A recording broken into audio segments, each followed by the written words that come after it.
Tu as probablement entendu parler de l'IA aujourd'hui, les concepts d'intelligence artificielle avec les agents qui peuvent remplacer des développeurs dans des entreprises. This moment in technology around the growth of AI sort of reminds you of some of the important transformations in the past. Here we are in some crazy sort of hyperdrive Moore's law, right? And so I'd say maybe 20-30% of the code that is inside of our repos today in some of our projects are probably all written by software. Tout ce que je peux te dire, c'est que ne t'inquiète pas, rien ne va se produire de cela parce que le travail d'un développeur ne se limite pas juste à écrire du code. En fait, c'est tout un ensemble. C'est pas pour rien qu'on appelle ça ingénierie logicielle. Un travail d'ingénieur, ça ne se limite pas juste à écrire une partie du code ou alors à générer du code comme beaucoup y pensent.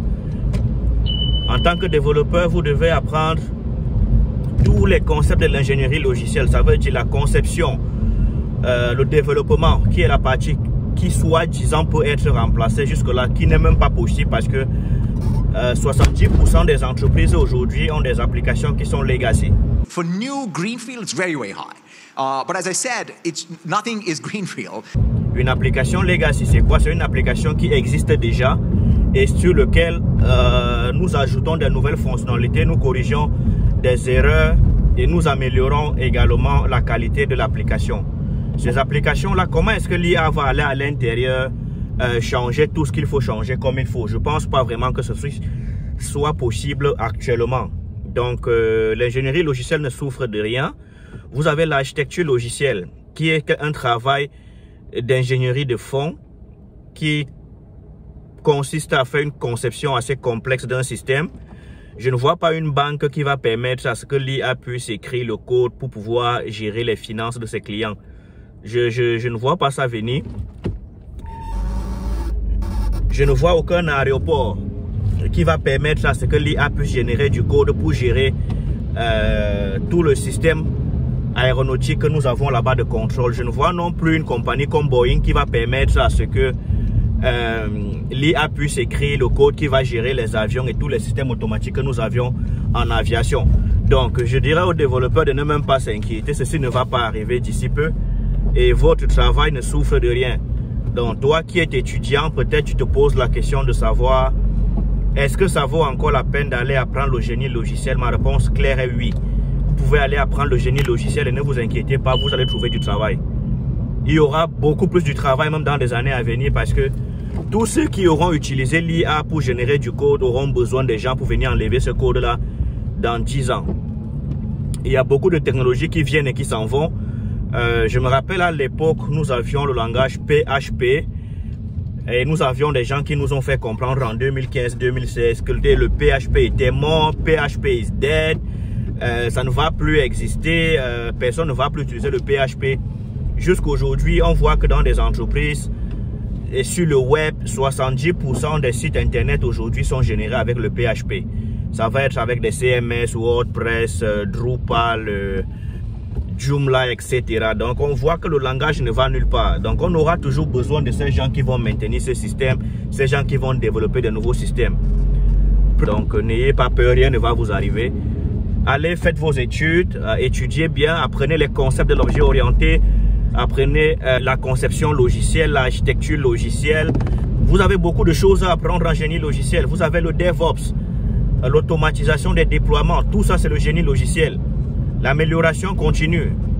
Donc le logiciel ne se limite pas juste à générer du code. Vous avez la configuration des serveurs pour vos projets. Vous avez énormément de choses que vous devez connaître pour vraiment occuper un poste d'ingénieur logiciel dans une entreprise. Il ne s'agit pas juste de connaître un langage de programmation et venir s'asseoir et on va vous payer. Ça n'existe nulle part. Vous allez connaître le développement des bases de données, l'architecture, des systèmes complexes. Vous avez vraiment à apprendre l'intégration des systèmes. Donc, je dirais à tous ceux qui ont peur, n'ayez pas peur, l'ingénierie logicielle ne va nulle part. Si vous êtes étudiant, ne vous inquiétez pas, vous allez trouver votre job. Le plus important, c'est d'apprendre et de bien connaître ce qu'on vous apprend à l'école. De créer des projets concrets pour prouver aux employeurs que vous avez des connaissances nécessaires, suffisantes pour être employé. Donc, vous pourriez regarder un exemple je sais pas, de job description ou bien d'emploi, vous allez voir qu'on ne demande pas juste à quelqu'un de connaître la programmation, je sais pas, en PHP, en C# et tout ceci pour être embauché. Il y a beaucoup plus que cela. Il y a également le paramètre humain. On veut savoir, est-ce que vous savez dialoguer, est-ce que vous savez transmettre quelque chose, est-ce que vous savez expliquer un concept, est-ce que vous pouvez, je sais pas, partager des connaissances. En fait, il y a plein de choses que vous devez connaître en tant qu'ingénieur logiciel, quoi. Ça ne s'arrête pas juste à écrire du code C#, PHP ou Java, je sais pas trop quoi là, comme les gens nous font croire.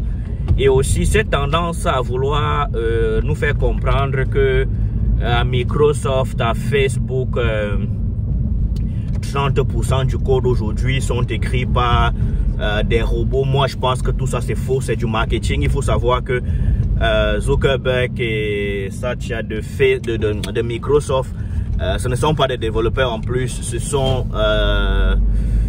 des managers. Même s'ils ont fait l'ingénierie dans leur passé, ce sont des managers. L'objectif d'un manager, c'est de rapporter l'argent à l'entreprise. Donc, si l'entreprise est en train d'investir des milliards de dollars dans l'intelligence artificielle, c'est clair que toutes les paroles des managers seraient de faire convaincre toute la population mondiale que l'IA, c'est le futur. On ne peut rien faire sans l'IA aujourd'hui parce que leur objectif, c'est de vendre. Il faut savoir toujours que nous avons un objectif marketing également derrière toute cette publicité qui se fait. Donc, ceci n'est pas pour nier que l'IA est important ou bien que l'IA permet de développer des applications. L'IA va faciliter le travail des développeurs, mais ça ne va pas remplacer les développeurs. Donc, l'IA sera un nouvel outil qui va être ajouté dans l'arsenal des développeurs, qui va les permettre en fait de pouvoir peut-être développer plus rapidement, générer du code, corriger ce code qui a été généré, l'optimiser, le sécuriser. En fait, faire tout ce qu'il a besoin, quoi. Donc, le plus important, c'est de livrer la valeur au client. C'est pas de dire on a développé avec l'IA ou pas. Donc, ce que je voulais juste ramener sur la table aujourd'hui, c'était de faire comprendre aux gens que l'IA ne va pas remplacer les développeurs ni dans 5 ans, ni dans 10 ans. Ça, c'est une certitude, quoi. Donc, n'ayez pas peur. Je rappelle ça à mes amis développeurs juniors ou ceux qui sont encore aux études, parce que j'ai beaucoup qui me posent la question. Et je vous dirais que n'ayez pas peur, faites vos études, rien ne va vous arriver, voilà. Donc c'était ça, une petite capsule matinale. Donc merci pour votre attention et abonnez-vous à notre chaîne si vous avez aimé notre contenu. Nous serons toujours là pour vous aider, nous répondons aux questions quand nous pouvons. Dans tout ce qui concerne le logiciel, nous avons beaucoup de vidéos déjà sur notre plateforme qui parlent de la conception logicielle. Nous avons des vidéos qui parlent de la conception des bases de données, le DevOps, l'optimisation, le déploiement, et ainsi de suite. Donc nous aurons toujours des thèmes intéressants pour vous dans le futur. Merci de vous abonner, laissez-nous savoir si vous aimez nos contenus. Voilà, merci.